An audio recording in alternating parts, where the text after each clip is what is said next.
Asprilla for Darlington. John, can you believe that? I can't, but it would be absolutely fantastic. If George Reynolds can pull that off, he is a miracle worker. Tino would love to come back to the area. I know that, speaking to him, he does love this area. He would be magnificent for Darlington, as in the attention he would come. I think he'd have a shock to the system when he goes to play away from home, actually going away from Darlington's new stadium. And I think the actual people will have a little bit of shock, as in seeing what he can actually do on a football field, as well as a night out in Darlington. We'll follow that one and look out for the headlines. A night out in Darlington. Of course, there's always the small print. The Colombian needs a work permit before he can sign for anybody, so don't hold your breath. To one of the most unlikely transfer stories of the new football season, Jeff. Tino Asprilla for Darlington. I don't think anyone can quite believe it. A bit like those leaks. I knew not I needed to say. Well, no one can believe it, that is, apart from Darlington chairman George Reynolds. Asprilla made his name in the black and white of Newcastle. Same colours, but the Colombian could soon be turning out for the chairman credit for going out and trying to get him. I hope he can obtain a work permit. I know how much he loves the North East, and I'm sure that's a big plus in him coming back to play at Darlington.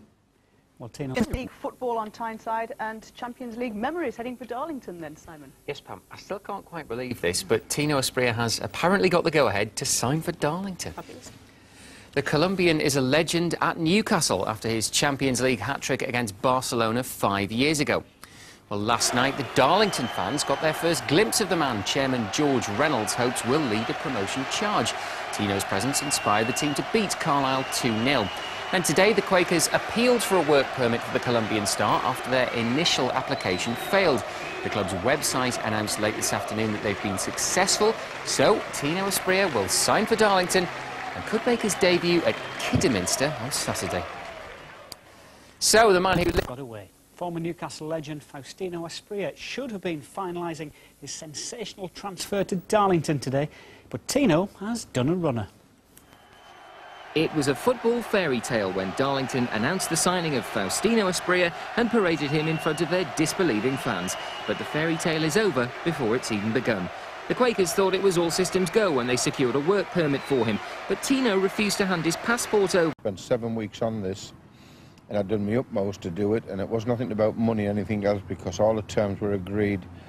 We give good terms. He stood there with his shirt on television saying he was with us. The fans give him a wonderful reception. I feel sorry for the fans, but what we've got to do now, we've got to put that behind us and move forward.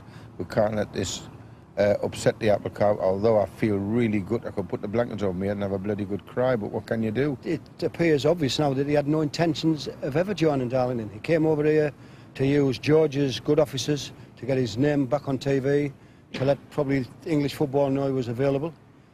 Maybe tried to broker a deal with the First Division or the Premiership club, found out that didn't work, and then procured a deal with some side in the Middle East. It does look like Tino has been playing with Darlington, and it doesn't make the club look good. They should have waited until it was signed and sealed, rather than show him in front of the fans, shaking people's hands. It just makes us look daft, doesn't it? It's not a disappointment for the manager of Darlington, however. If he didn't want to play for us, which he didn't want to play for us, and I'm happy that he's walked away, because I don't want my players giving me 100% and he's only going to give me 10%. So the glorious folly is gone before we had a chance to enjoy it. George Reynolds worked hard on this and really... Again, as far as I'm concerned, the book's closed. I'd never, ever have a conversation with a man. I'd never talk. If I'd seen him in the street, I'd walk past him. So Tino won't be making that trip to Kidderminster with Darlington tomorrow. Elsewhere in Division... There was another penalty in Darlington's match. This one was more controversial. Andy Ducros fell over. The referee took his side, and Ian Foster put Kidderminster in front from the spot. Darlington deserved a share of the points, and Barry Conlon's header made it 1-1. Tommy Taylor's team is in the top half.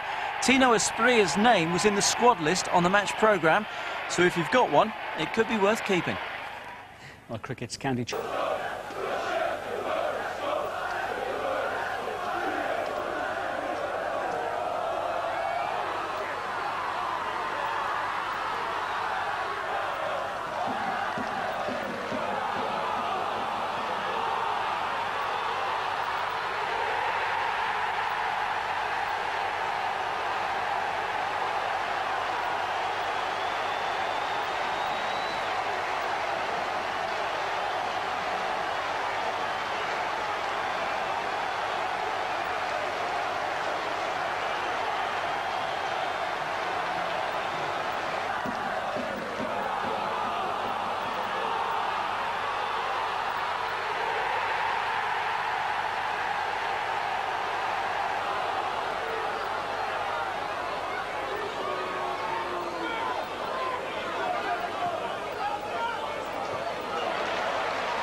Sean Maher had scored a very important goal for Bournemouth in midweek, and now he turned provider for Derek Holmes at Darlington. But inside 8 minutes, Graham Fenton, who only joined in midweek, levelled up in his first start for Darlo. Their second was also from close range. Barry Conlon, the man stealing into the 6-yard box with 15 to play. But the Cherries' away record is excellent, and 19-year-old Alan Connell's 5th of the season squared the match. Darlington 2, Bournemouth 2. Darlington had gone 7 without a win until they beat Bristol Rovers at Feetham's. Barry Conlon with a header on 19 minutes. Football Club confirmed today that they won't move into their new stadium until the start of next season. The original date of August this year had been moved back to Christmas, but the chairman insists he's happy with the way work's progressing. To those fans who've come to terms with leaving the old ground, today's news will come as something of a disappointment. But George Reynolds told me this afternoon that although the stadium would be finished by January, he'd allowed the players to have the final say on whether to delay the move. Some of the fans would say you should open in Christmas and some say you wouldn't. So you see, you're in between the fight of deep blue sea really. So realistically, I thought the best way to do it, the players are the ones who've got to go to the entertainment on the pitch. And I think the best thing to do is let them judge for themselves, you know. The stadium seating will be installed on Monday, and work is well advanced on the corporate boxes. Mr. Reynolds hopes the facilities, including restaurants and a nightclub, will be used 7 days a week.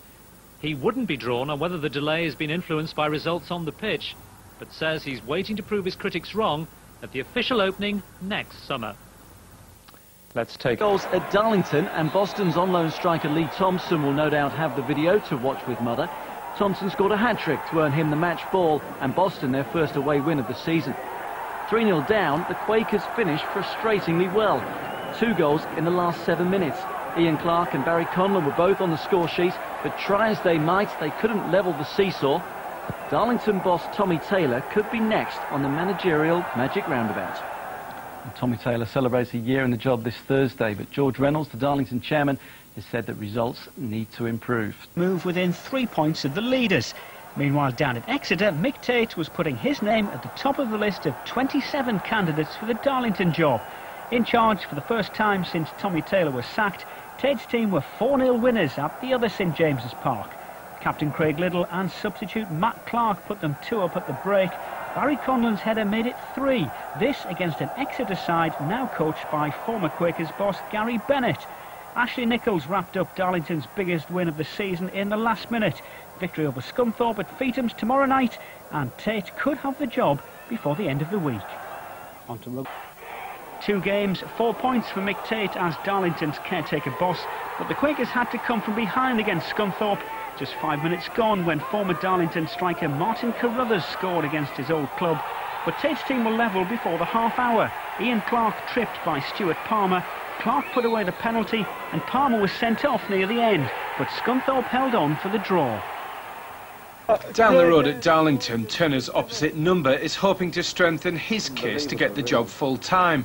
9 days ago, Mick Tate was appointed caretaker manager with assistant Craig Liddle. Now, after 4 points from 2 games, he's hoping the position will be made permanent.